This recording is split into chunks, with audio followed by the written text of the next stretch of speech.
mai derni Sarabayo di me ikung bakal le se Bukti me madaga sa wes tamatay garang Bigak malo martali mulmati garagi Adarabli terasa veaw yaklo dangi toltoy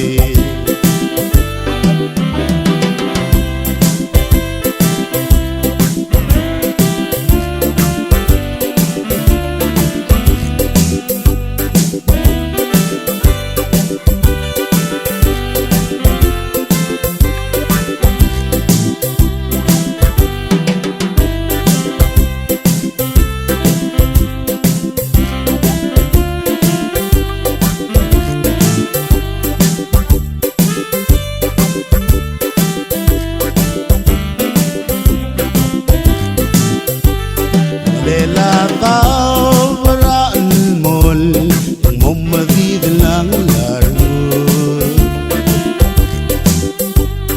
Mol matkal dadaan Rangarahat take Ang laru ke o dengay Ngakasaw kisir Ula kumeng klokle karabli Magyolat may derni